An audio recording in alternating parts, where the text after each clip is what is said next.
1986年7月的某个星期五早上5点半，一个单身孕妇因为觉得饿，比平时早醒了半个小时。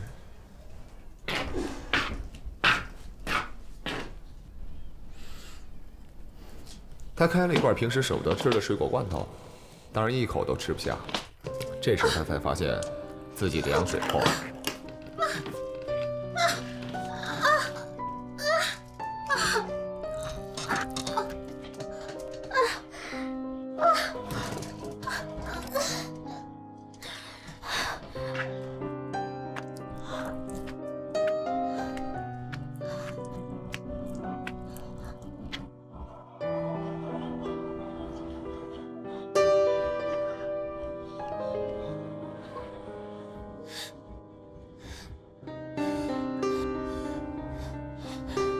那天，他真的进医院了吗？其实，这一切都只是这个女人的想象。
看着旁边这个孩子，他当时的第一个念头，就是家里那罐他一直没来得及吃的罐头。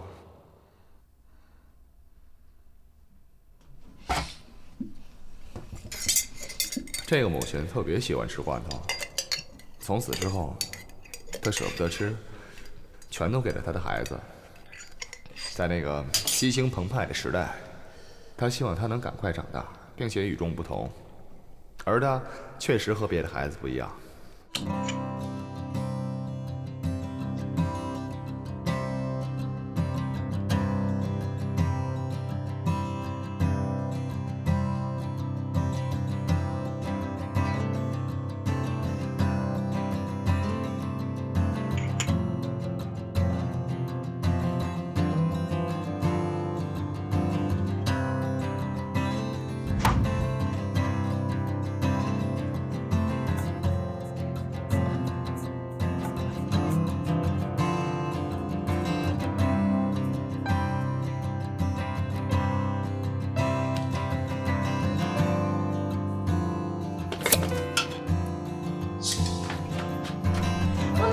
99份儿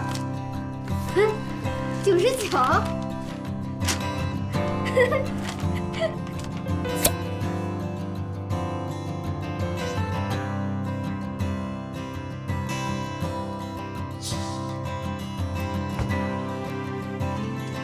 哇，望远镜。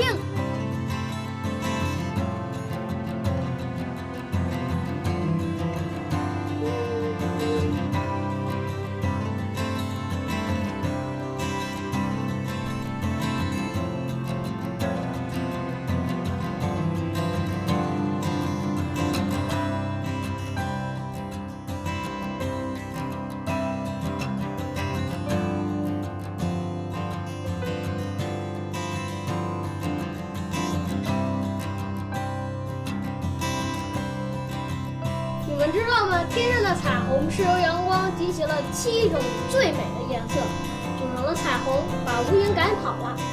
哇！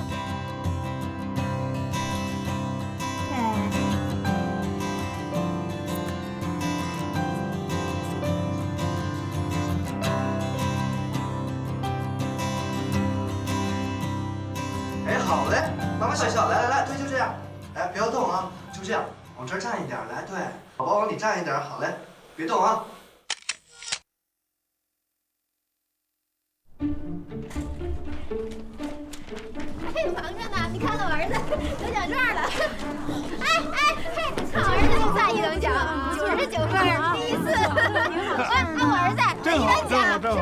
我就说嘛。他的母亲发现了他极其高的观察能力，便四处告诉所有人，他的儿子长大后一定会出人头地，成为一个伟大的科学家。王大爷，你在这儿呢，快来来来来。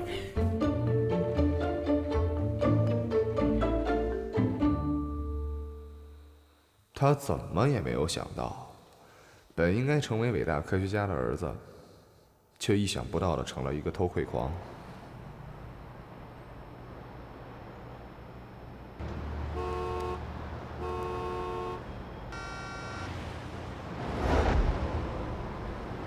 那个孩子，就是我。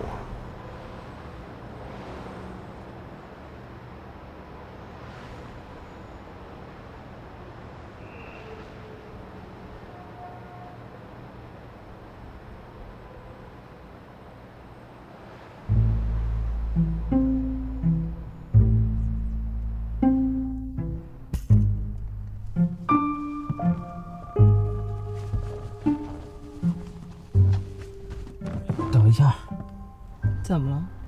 我总觉着吧，外面人盯着我。哎，谁呀？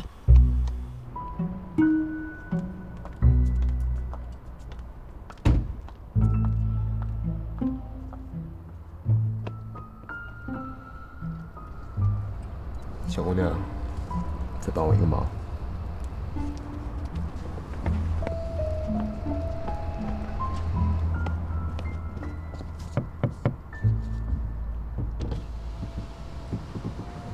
小姑娘，刚刚是你吧？谁让你送给我的？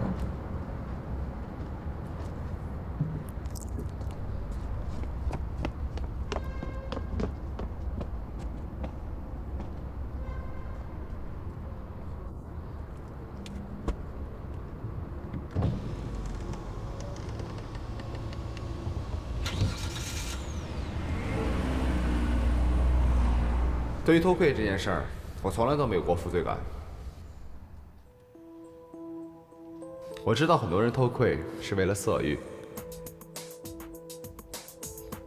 但对我来说，偷窥不过是一种爱好，是不同于他人的一种观察方式，是我生命的一部分。所有的建筑都是因为人的出现存在的，人的体系就是建筑的体系。建筑就像是自然界蝴蝶幻化之前的茧。说建筑的本源是封闭的，我们可以把它形容成一个女人，即便她蒙着面纱，但是她身体的曲线依然让人遐想连篇。但是建筑的意义又是开放的，越是保守封闭的女人，越需要赋予她一个毫无保留的时段。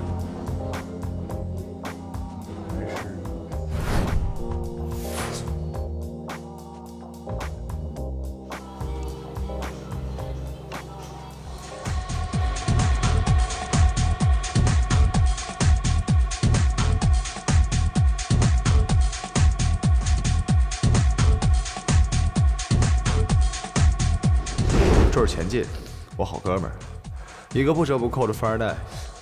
女人在他眼里也犹如衣服，每天都给换一件。他的进攻方式向来简单粗暴，永远是正面进攻，永远少不了他那点恶趣味。我很注重环保，每次我上托雷克的时候，看见有些人把充满粘液的 shit 扔到马桶壁上的时候，我就努力用我的 urine 把它们冲干净。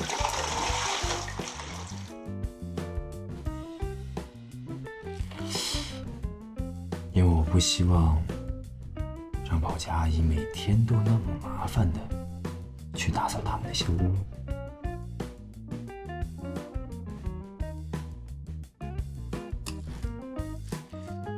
我觉得你鼻子可以再垫一点，下巴呢可以再削尖一点，胸部再添2两硅胶是更好。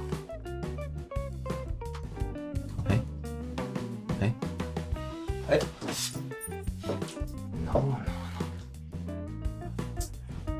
我不是那个意思，是能希望在你生命最绚烂的时候，能绽放出你的异彩。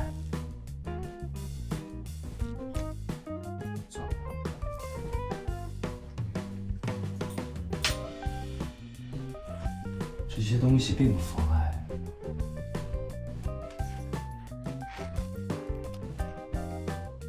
其实没有这些东西，我更看重你骨子里的那个本质。而且永远百发百中。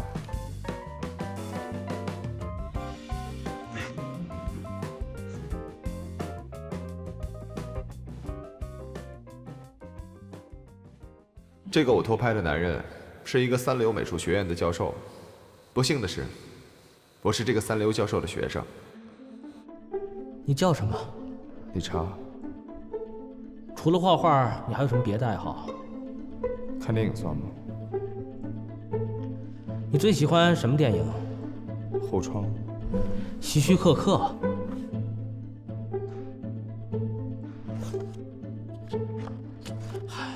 你的面试资料怎么全是蝴蝶呀？而且全是刚成虫的蝴蝶。我解释一下，我面试的时候一定会问这个，所以我早就编好了理由。蝴蝶会经历4个生命阶段，而在最后一个阶段，它从蛹中破壳，长出翅膀，但此时它还不会飞，需要一定的时间让翅膀变硬。虽然这不是我画蝴蝶的真实原因，但我相信考官们一定会喜欢这种理由。这时的蝴蝶无法躲避天敌，处于危险期，还没有飞，也许就会被天敌吃掉。这里面有一种让人着迷的宿命感。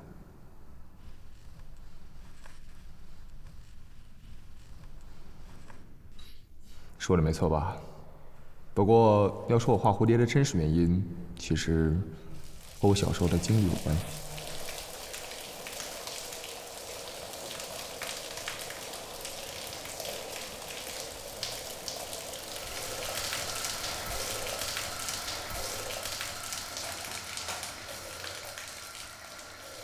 我从小洗澡有个习惯，就是从头到尾都闭着眼睛。至于原因，在我还没有记忆的时候，我父亲就去世了，所以我一直被我妈带女澡堂洗澡，一直洗到我开始记事。澡堂的女人们当然无所谓了，在他们眼里，我不过是个小屁孩。但对我来说，即使那时只有6岁，我也已经意识到，我的眼前是女人的裸体。到了现在，我的眼前同样是女人的裸体，只不过换了地点而已。刚入学的男生们最仰上的就是人体素描课，在他们一个比一个硬，幻想着模特变女优的时候，我却每次都会想起来小时候在澡堂看到的那些身体。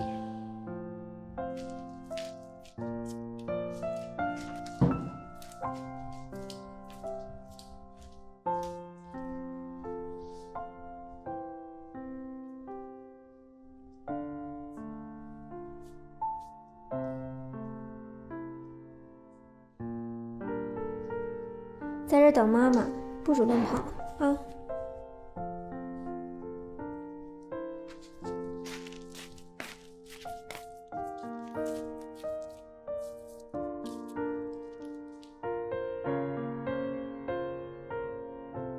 我每次洗完澡都会像一只猫那样缩在椅子的一角，而这个时候，它出现了。它的出现，对当时的我来说，如同一个美好的意外。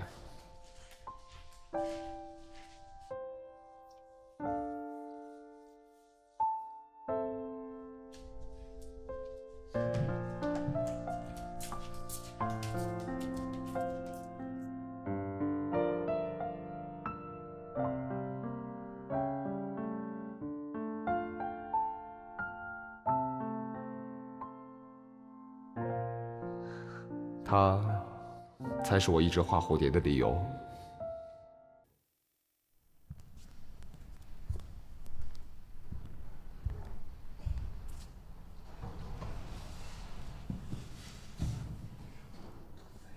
我不介意成为别人眼中的猎物，不介意暴露在欲望中。那些蠢蠢欲动的目光是对我最高的赞扬。这个女人的出现如同另一个意外，为什么她的身上也有一个蝴蝶？她看我的那一瞬间，我突然不知所措，如同回到了10几年前的那一天。我从来没有对一个人产生过如此浓烈的兴趣，我想知道关于他的一切。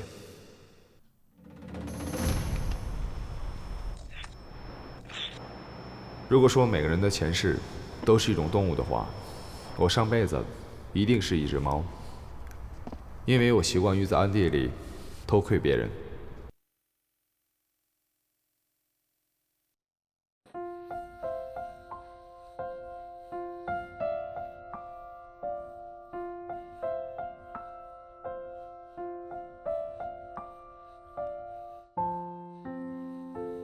或许是因为从小单亲的缘故，我妈比别人更希望我出人头地。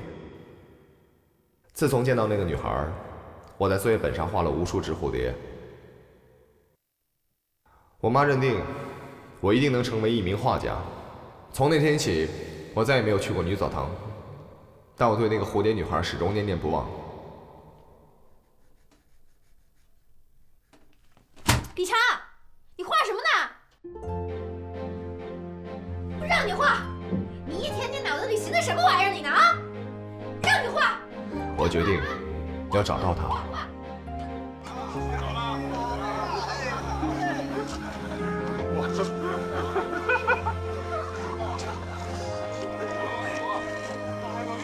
每天放学，我都跑去澡堂外面等她，可惜再也没有见过她。我想，只有我像猫一样躲在澡堂的椅子那边，她才会再次出现。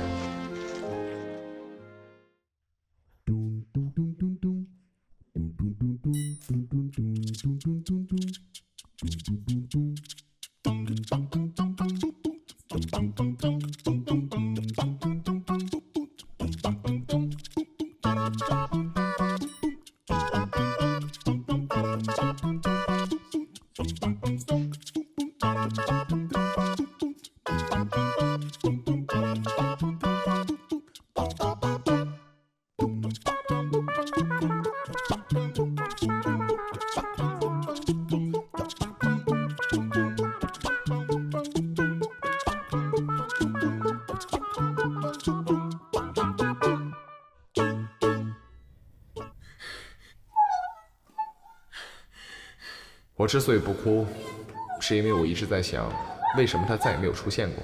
难道他是我的一个幻觉？但他胸前的那个蝴蝶胎记，却萦绕在我脑子中，始终无法擦除。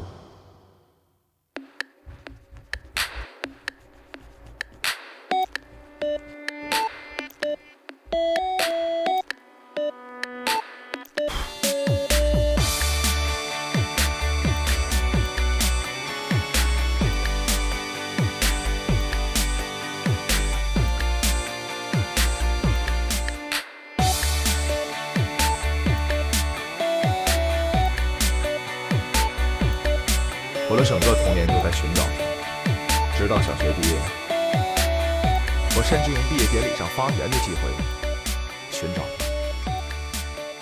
我发言完毕了。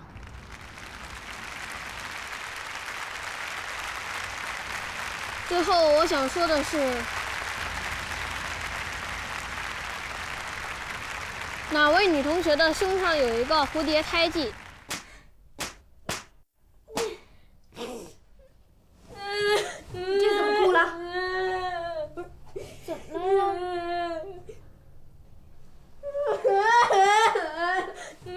我之所以哭得那么伤心，怎么了？妈，我毕业了，我小学都毕业了。是因为我小学都毕业了，也没找到那个女孩。我觉得我再也找不到她了。最后我想，不知道在毕业典礼上，我最后的那句话，她听到了没有？我爱你。小时候，我当然不知道什么是我爱你。我偷窥过太多所谓的爱情，但最后他们全都烟消云散，剩下的不过只是这些面孔。喝得我妆都花了，我去补个妆。回来再好好陪你。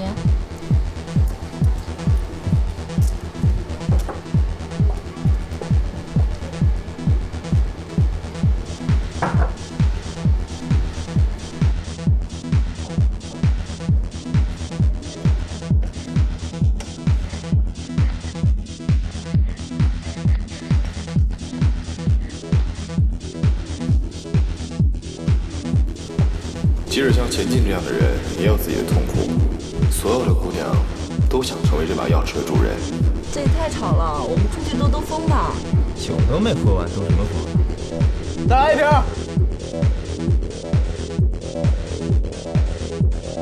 那天他告诉我，生命的意义不在于重复，在于新鲜。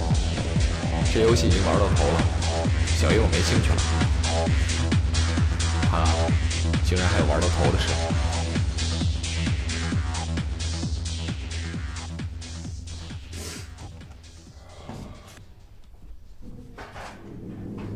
你看看你，画的这都是什么玩意儿啊？自己不会看吗？你当我是瞎呀？这可是你自己说的。蝴蝶，又是蝴蝶。我高兴。除了蝴蝶，你还会画别的吗？不会。你看看别人，他们画的是什么？裸体。裸体？我让你们画的是人体，还裸体，真他妈亵渎艺术！你的毕业作品被毙了。想结业，自己找办法去吧。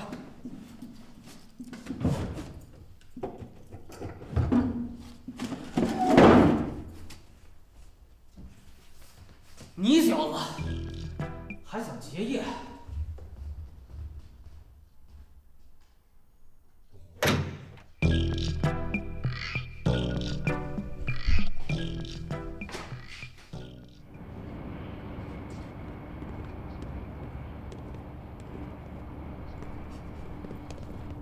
对于一只猫来说，没有它进不去的地方，只要它有自己的目的。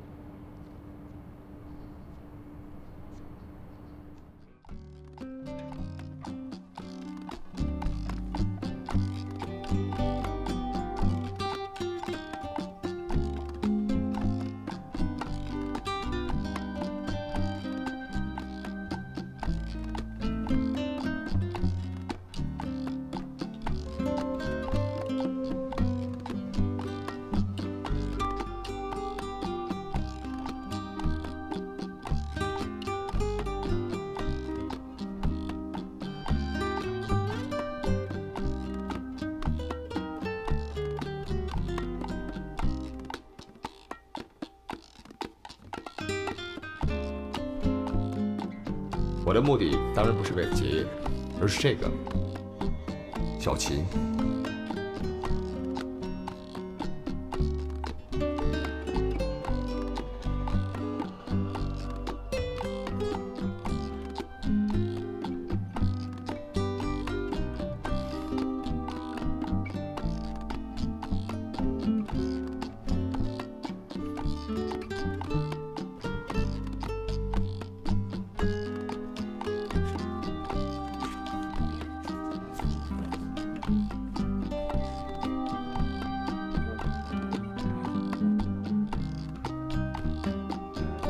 当然了，猫也从来不会允许别人侵犯。哎，耀哥，咱们是南北通透，交通便利，出门就是幼儿园，妥妥的学区房，错过一次，你可能要整3年。来哥，哎，你听我说。然而，对一只猫来说，最有趣的事，莫过于时时刻刻盯着它的猎物，似乎就在掌心之间，又永不结束这场游戏。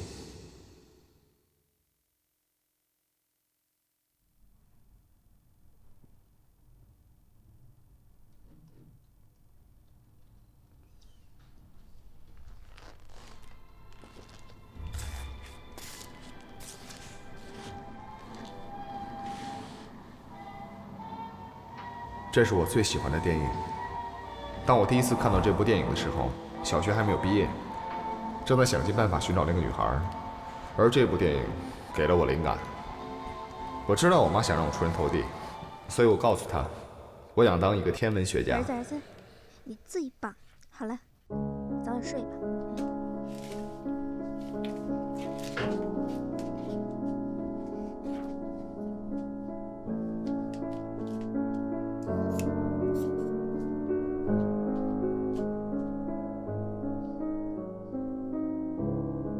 找到了。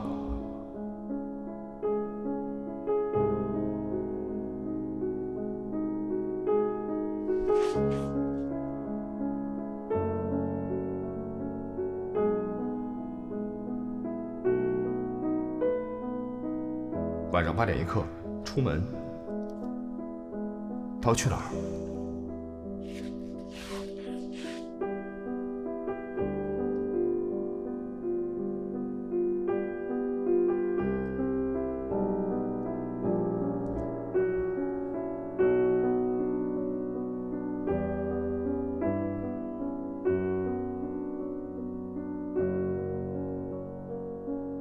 哎，这个装备不错啊。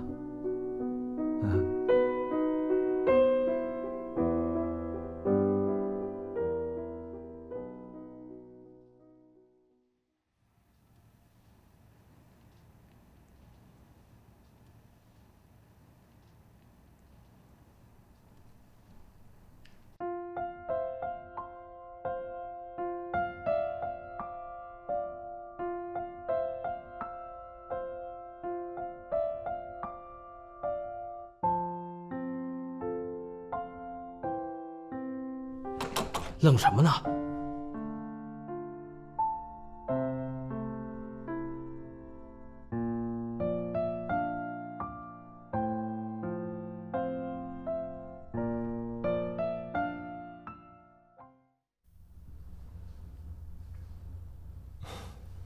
因为爷爷的画都被我偷了，但是我让所有人重画。他没有追查被偷的原因，也没有再找小七当模特。从此之后，他应该也不敢随便乱搞了。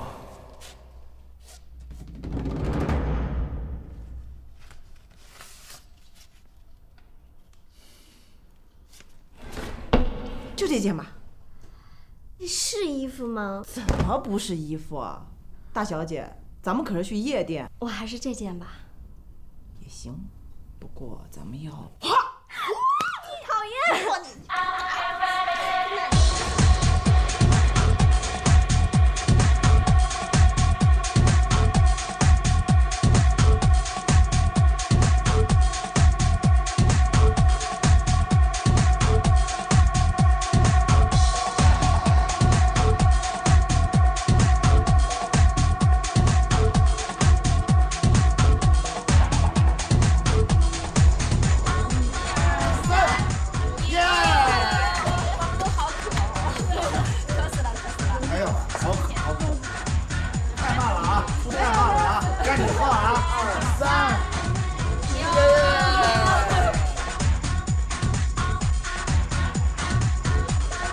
其实我们俩之所以可以成为闺蜜，是因为我从她身上看到了从前的自己，而现在的我，只想像鸟儿一样浮游。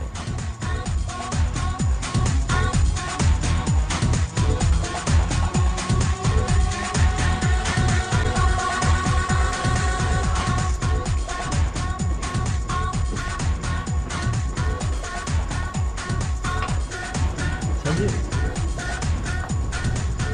你好。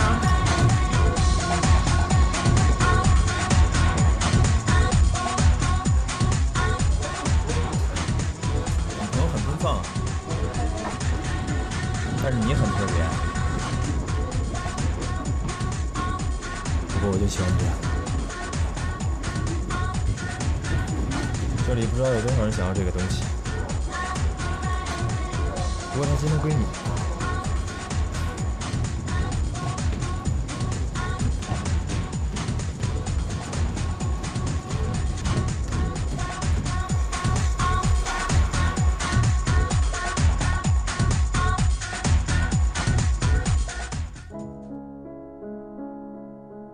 我之前一直告诉自己，小琪和别的女人不一样。这句话我说对了，但只对了一半。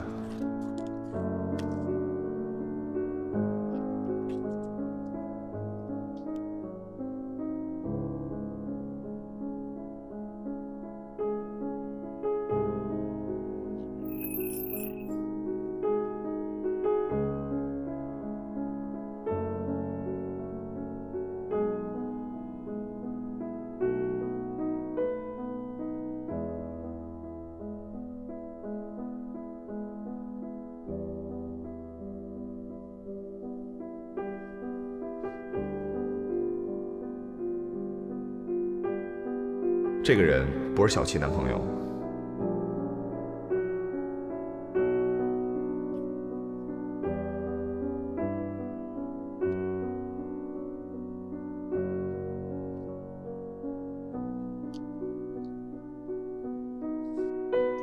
他不过是他们中间的一个。如果说性是一种交易，交易的无非是钱和感情。但他有车，并不缺钱，但他也从来不让男人上楼。我不明白他到底是为了什么。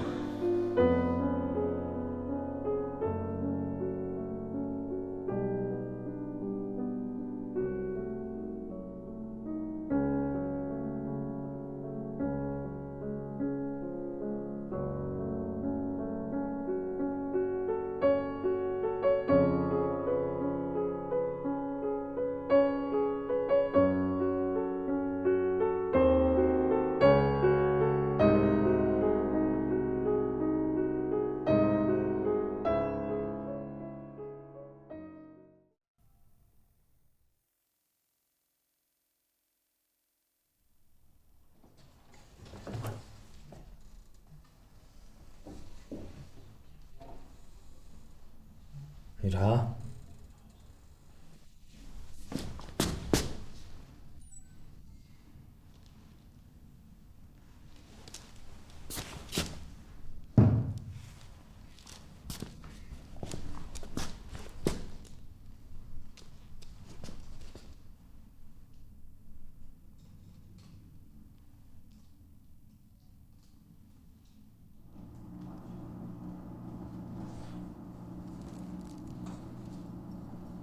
我去，这哥们儿真着魔了。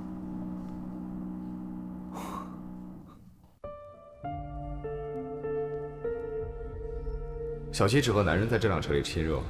如果我真的是一只猫，肯定能在这里闻到无数种气味，而最强烈的，一定是小七的味道。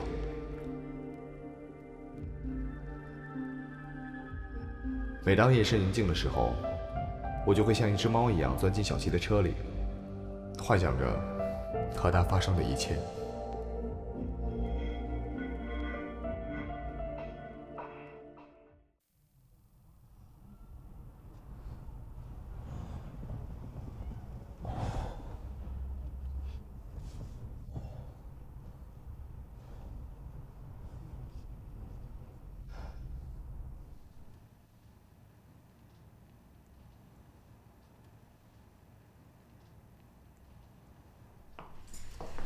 这么好，全都是我爱吃的。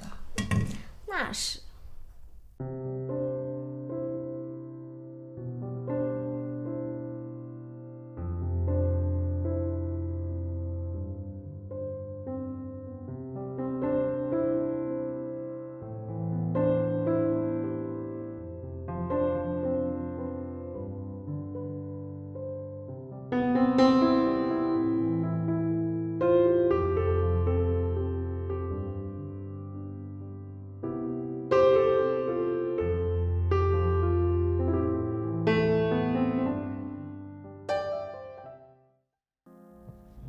想认识他很容易，但我不希望和别的男人一样，只是和他在这辆车上一夜情，所以每次离开，我都会拿走车里的一个东西，再换上另外一个。我想用这种方式让他注意到我的存在。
我越来越习惯用这样的方式和他相处，每天和他同一时间起床。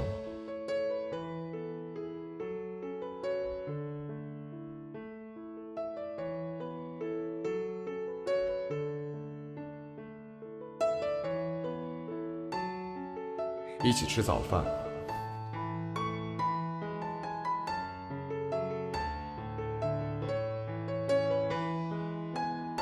看着他出门，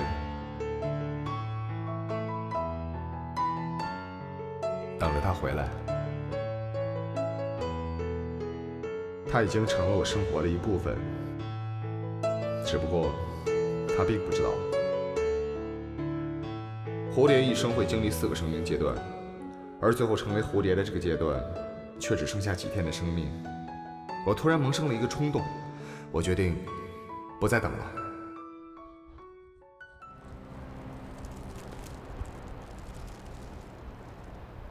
我希望你给我一点时间，在此之前我一定不会打扰你，我只要一个机会。没挑特别俗的，我觉得这个你一定会喜欢。花很美，谢了。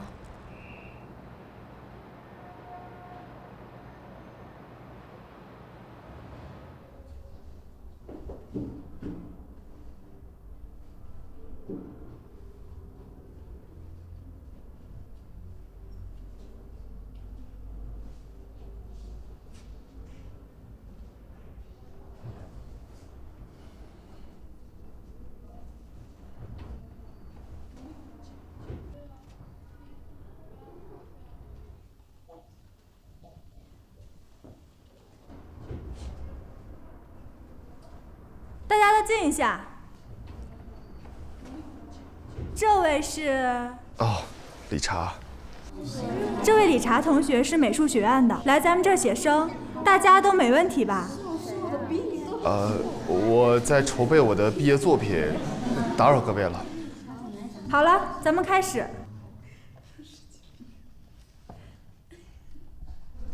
5、6，呼吸7、8、1、2、3、4、5、6、7、8、2、3、4、5、6、7、8，看舞姿1、2、3、4、5、6，转7、8、1、2、3、4、5、6、7、8、2、3、4、5、6、7、8，看舞姿1、2。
同学，我们是不是在哪儿见过呀？有吗？好像没见过你。想起来了，美术学院的。啊。我在那当过素描模特，你不记得我了？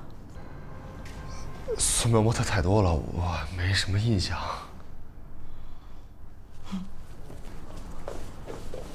为什么我之前没有想到过这个办法？我终于找到了和他认识的方法。现在，我想我只需要时间。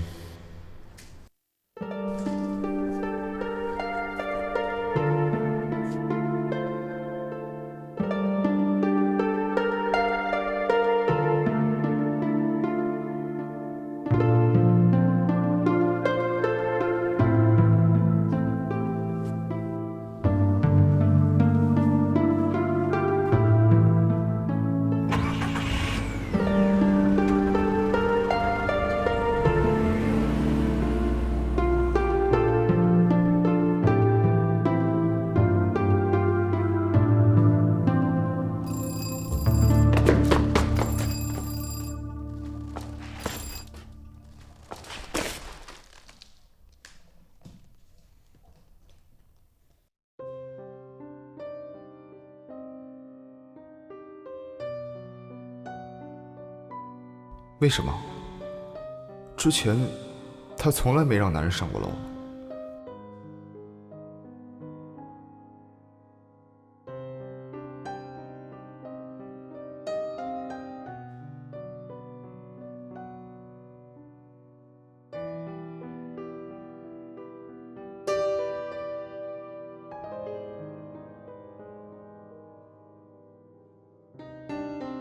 这只的蝴蝶无法躲避天敌，处于危险期，还没有飞，也许会被天敌吃掉。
喂，喂，是哪位？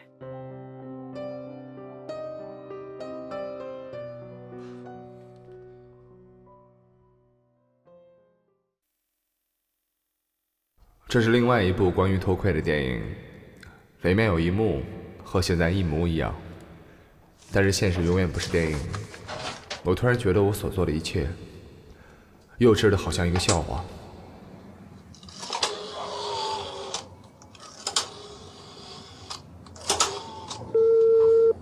Pogotowie gazowe, słucham. Chciałem zgłosić, ulatnia się gaz. Jest pan pewien? Tak, no czuję. I nawet syczy. Skąd się ulatnia? Z kuchenki. Adres pana? Piratów 4, Tak. mieszkania 376. Dobra, przyjąłem. Niech pan nie zapala ognia.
不好意思，同学。嗯，我想问一下，小齐今天怎么没有来啊？小齐，我们这儿没有叫小齐的。那我可能记错了。嗯。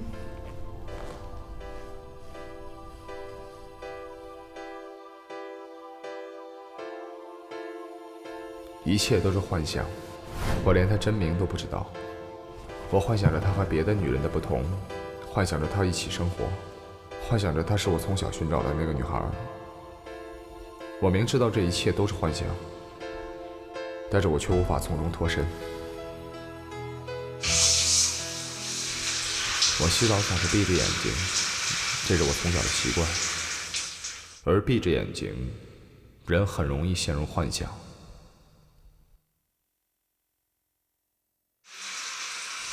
我不想再这样了。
你今天没去上课？你怎么知道？坚持我。我是你前夫。你也知道，是前夫。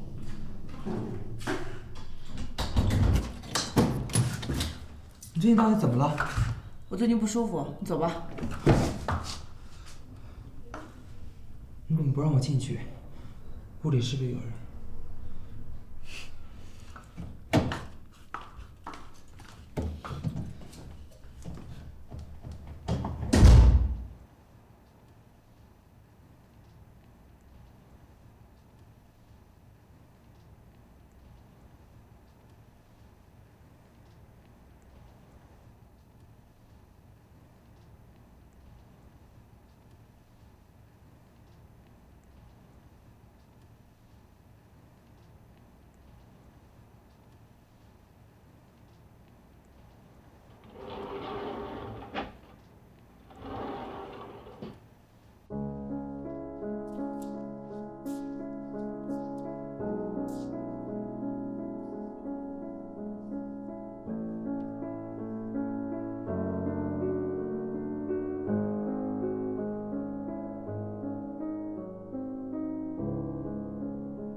我这儿？没有。那我猫去哪儿了？说不定是被哪个男人抱走了。出去。滚出去！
监视我。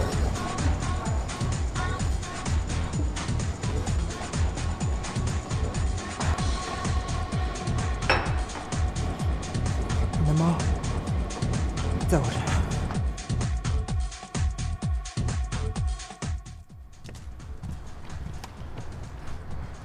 把猫还给我。咱们和好吧。我再说一次，把猫还给我。明天就把猫还你，和好吧。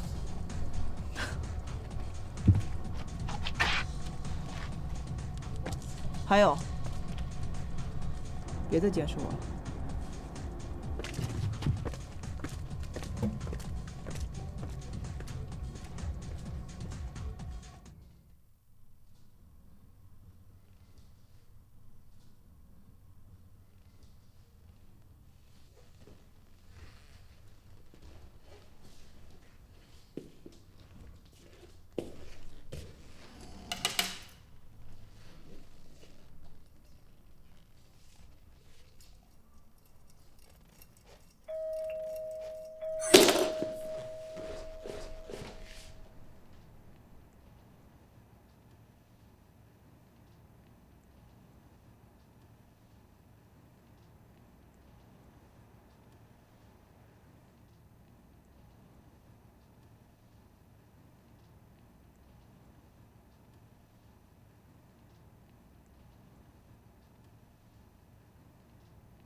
喂，你到底是谁？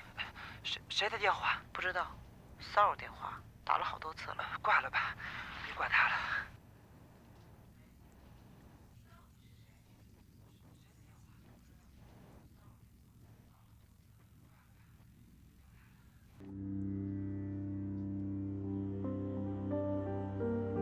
理查，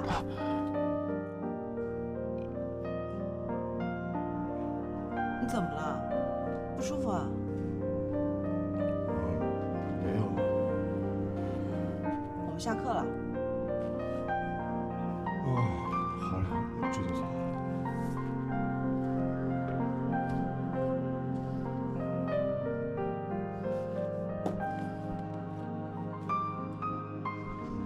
等一下。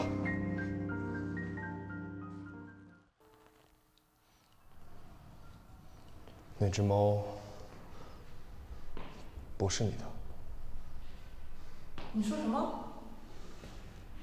他送的那只猫不是你原来的那只。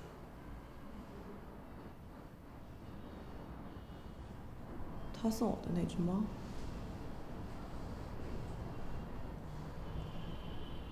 你怎么知道我有猫？因为我一直在偷看你。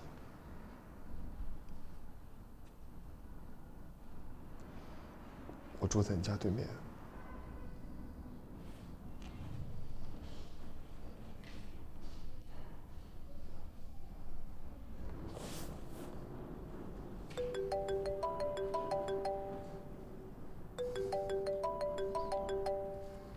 为什么？因为我喜欢你。喜欢我？你认识我吗？你知道我叫什么吗？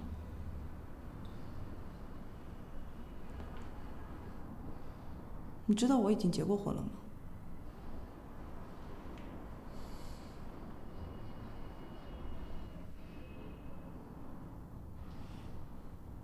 滚！滚！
喂，你在看吗？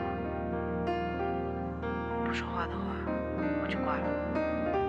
再看。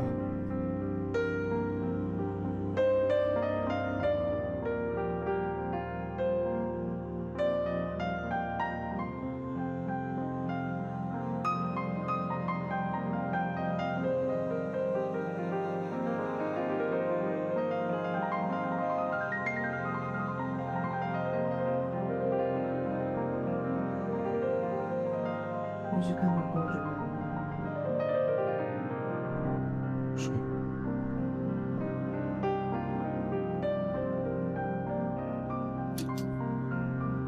来，继续。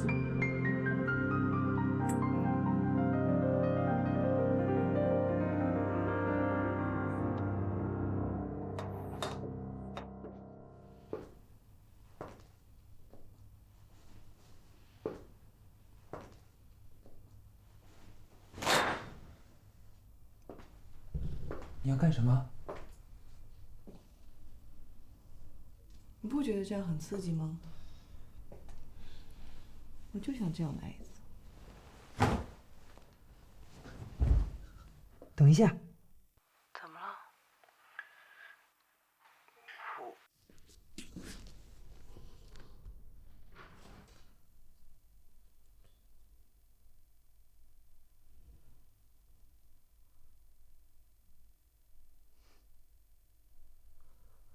还是把窗帘拉上吧，总觉得有人在看着我。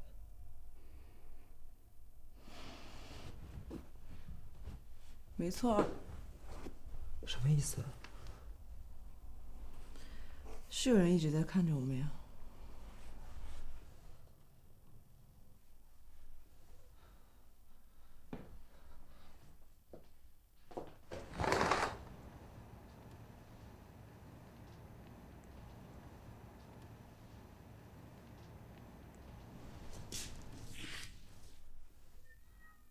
这是我的猫吗？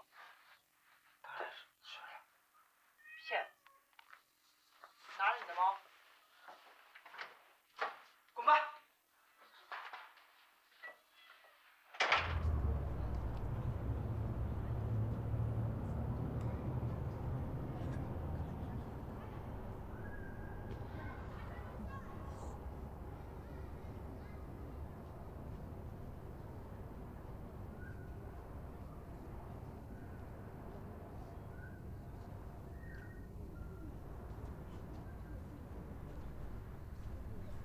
电影永远不是现实，但刚才那一幕却和电影惊人的相似。我怀疑小七也看过这部电影，不然怎么会有这样的巧合？而这种巧合，再一次把我拉入可怕的幻想当中。那一刻，我意识到，这段时间我的生活发生了太多的变化。洗澡的时候不再闭着眼睛，作息时间也变得和小七一模一样。这种改变让我觉得不真实。我不知道是醒着还是在做梦，我也不知道接下来会发生什么，就好像没有办法控制梦境一样。但我情愿什么都没有发生过。我是一个害怕改变的人，因为我害怕失去，即使从来都没有真正得到过。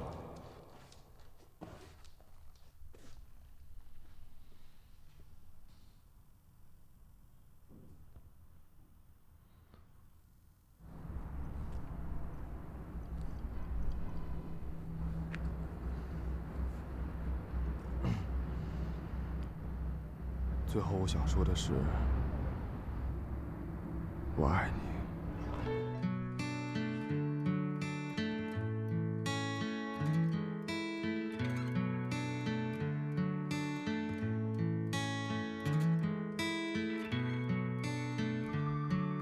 这个你换的？是。从什么时候开始监视我的？从第一次遇见你。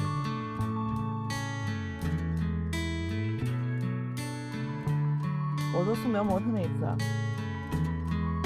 不，就随便别人。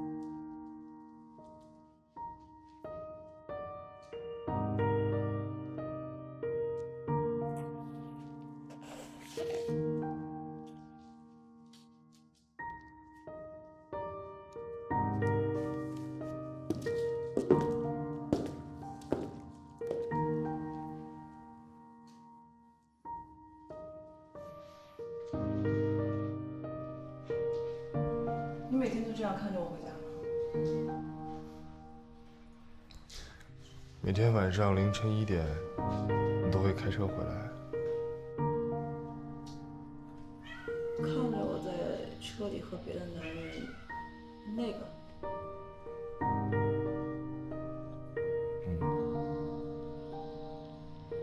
你也想吗？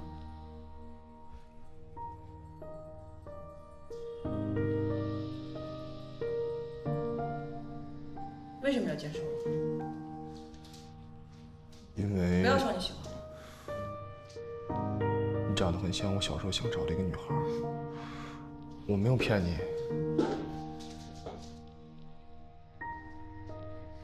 什么地方像？在她的身上，也是左边的位置，有一个跟你蝴蝶一样的胎记。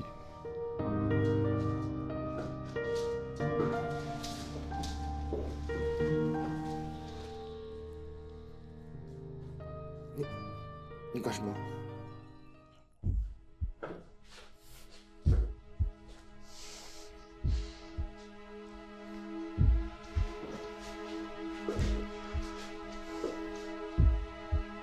你怎么不看了？你不是一直在偷看我吗？我也很想知道，是不是你找的？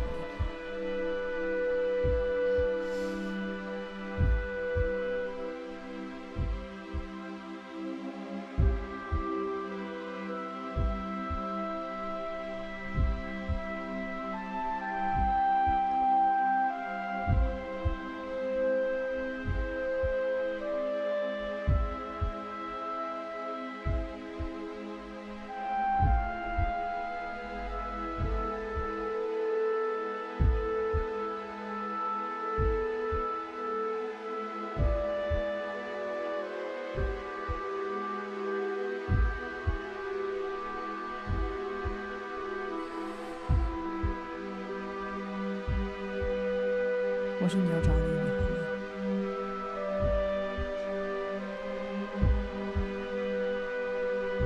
我不知道。那你现在想和我做爱了吗？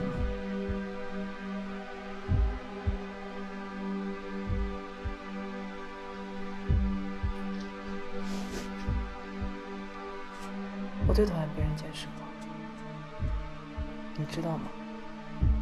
我前夫也在监视我，而且正在看着我。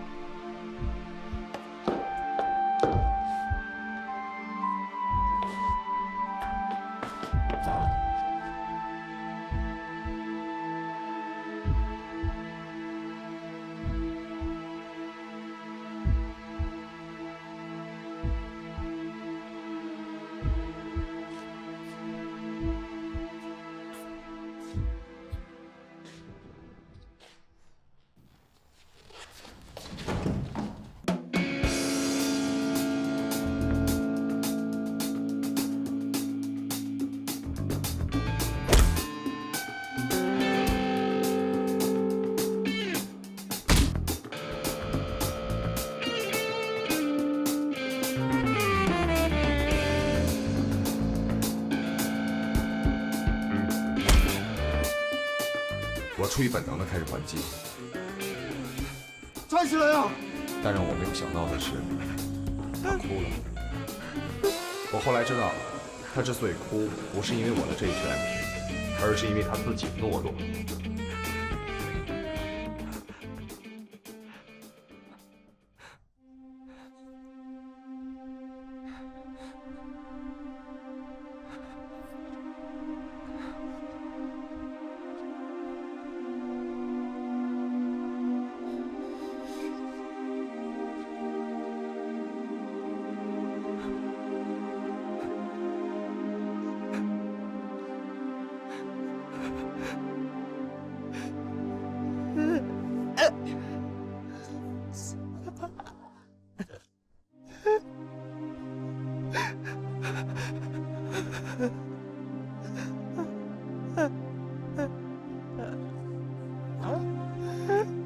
这个故事其实应该换一种讲法。这个男人一直深爱着小琪，但小琪要的是自由，他只有暗中监视她，却因为他的懦弱，他什么都没有做，因为他害怕失去小琪。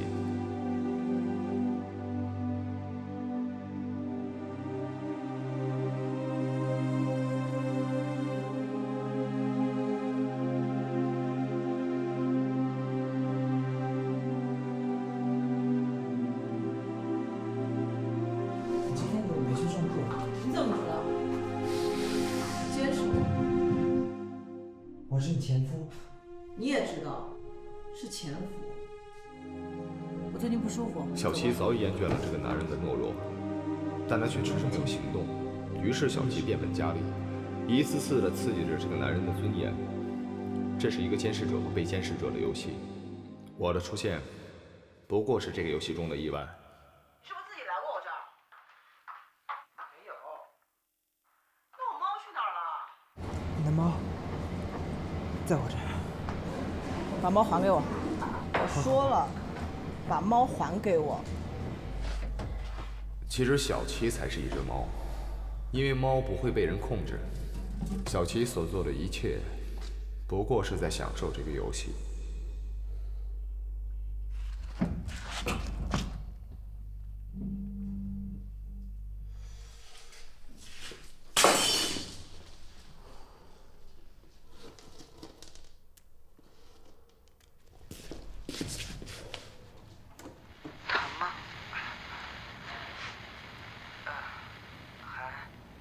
还好，好。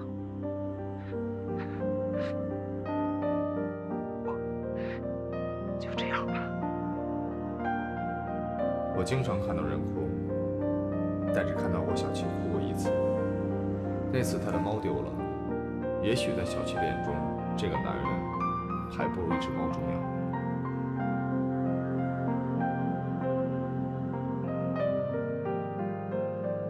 看着这个男人走的时候，我突然觉得他很可怜，不是因为小琪，而而是因为我和他其实是一类人。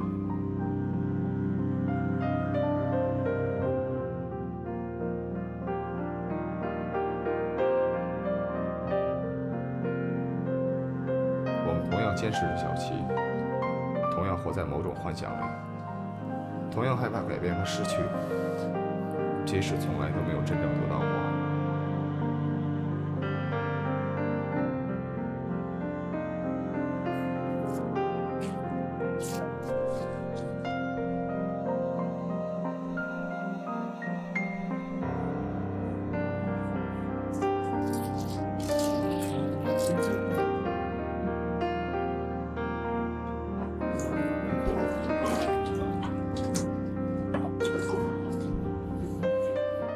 闭着眼睛，人很容易陷入幻想，而睁着眼睛看到的，也不一定就是真实。小琪是否真的是我要找的那个女孩，对我来说也许根本就不重要。我早应该明白，和真实相比，我更害怕失去幻想。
我去洗个澡，出来别再让我看见你。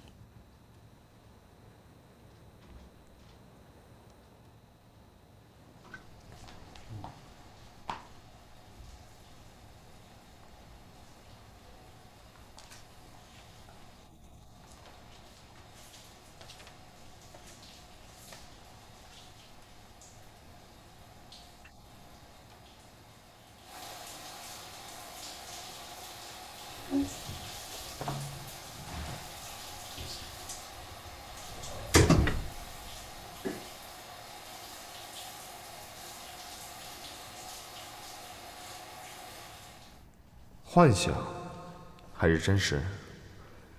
我不希望自己和别人一样，只是和他一夜情，但是如同宿命一样，最后我还是变成了我最讨厌的那个人。那一刻，我突然意识到，我一直忽略了一个记忆的细节。在我的记忆里，那个女孩的蝴蝶胎记和小琪的都在左边，但是我当时是从镜子中看到那个女孩。